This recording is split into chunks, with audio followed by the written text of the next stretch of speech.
4 European countries, Ireland, Spain, Norway and Slovenia, recently joined 142 other nations that formally recognise the State of Palestine.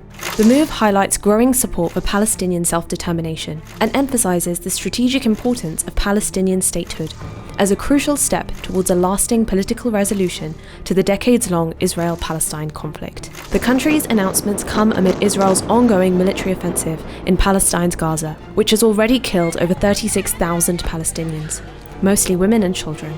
Obviously, in the past 8 months, the Palestinian cause has resurfaced around the world, not for a good reason, but because there's an ongoing genocide in Gaza. And why is it happening now? I mean, it should have happened a long time ago. It's better late than never, but it's still a positive step.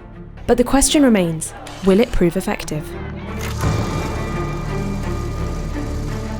Throughout his tenure, Benjamin Netanyahu, the current Prime Minister of Israel, has consistently portrayed the establishment of a Palestinian state as a danger to Israel's security. Under his leadership, Israel has refused to engage in substantive peace negotiations and has instead pursued aggressive military campaigns in besieged Gaza, resulting in a massive loss of life and property among Palestinians living there.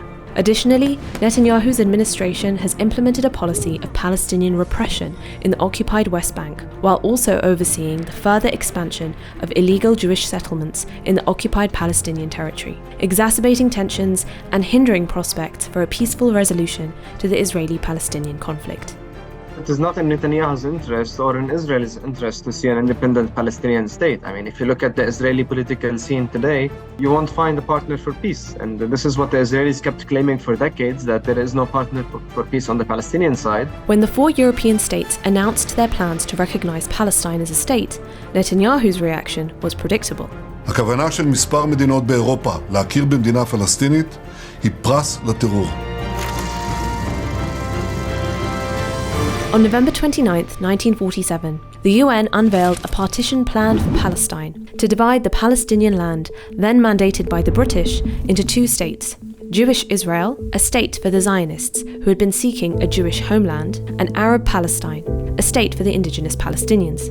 The city of Jerusalem, which is sacred to Muslims, Christians and Jews, was to become a UN-controlled international zone. Assuming that a significant number of Jews would immigrate to the future Jewish state, the plan granted Zionists 56% of historical Palestine, while offering Palestinians only 43%. Harboring expansionist ambitions, the Zionists accepted the plan, but the Palestinians saw it as a betrayal by the United Nations and rejected it.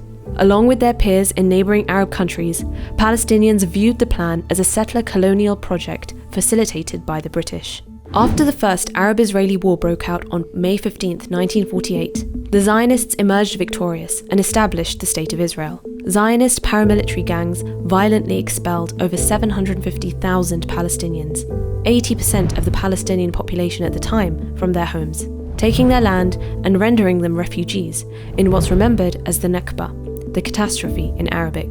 Historical Palestine was then divided into 3 parts. Israel took over 78% of the territory, including West Jerusalem, while Jordan occupied the West Bank and East Jerusalem, and Egypt occupied Gaza. Fast forward to 1967, when following the 6-day Arab-Israeli War, Israel fully occupied Palestine, including the West Bank, East Jerusalem and Gaza, and displaced over 500,000 Palestinians from their homes. With the Israeli state now occupying these Palestinian territories, more and more Israelis began to settle there, bolstering the Palestinian resistance movement, led by the Palestinian Liberation Organization, PLO, which was formed in 1964 as a political and paramilitary organization whose goal was Palestine's independence.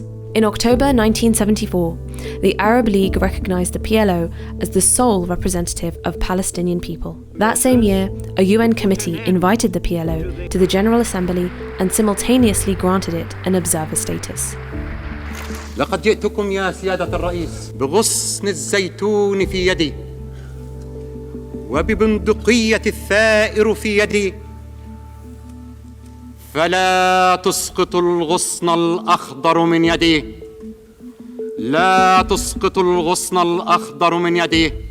Meanwhile, Israel continued encroaching and expanding and building more and more illegal settlements in the occupied Palestinian territories, leading to a Palestinian Intifada uprising in Arabic in 1987. A year later, the PLO proclaimed the State of Palestine, which was also acknowledged by the UN. The spotlight then shifted to the Oslo Accords, first signed by Israel and the PLO in 1993, and then in 1995. As part of the agreements, the PLO recognized the State of Israel, and Israel recognized the PLO. The Peace Accords proposed a framework for a two-state solution and laid a pathway for a Palestinian state through the Palestinian National Authority. But in retrospect, many Palestinians now consider them an obstruction. When they say a negotiated two-state solution, they mean that, the Israelis, the occupier, the occupying power, have to compromise for the occupied people. And this is unrealistic because it won't happen, especially that there is no incentive for it to happen as long as Israel is acting with impunity and there is no international accountability. In 2011, Palestinians seeking international recognition and legitimacy for their aspirations of statehood took a bold step forward and applied for UN membership. While the Security Council vetoed their request for full membership, the UN did grant them an honorary non-member observer state status. The recognition of Palestine by less influential states may irk Israel, but if powerhouse nations like Germany, France, or the United Kingdom were to follow suit, such developments could provoke stronger reactions from Tel Aviv. Experts argue that despite being largely symbolic, recognizing Palestinian statehood affirms the legitimacy of Palestinians to secure a homeland of their own. More than 140 countries recognizing Palestinian statehood, and that hasn't stopped Israeli attempts at, colonization of more Palestinian land. So when you recognize a state and you recognize the rights of its people, it cements those rights, and it fights back against Israeli attempts of erasing our whole national identity.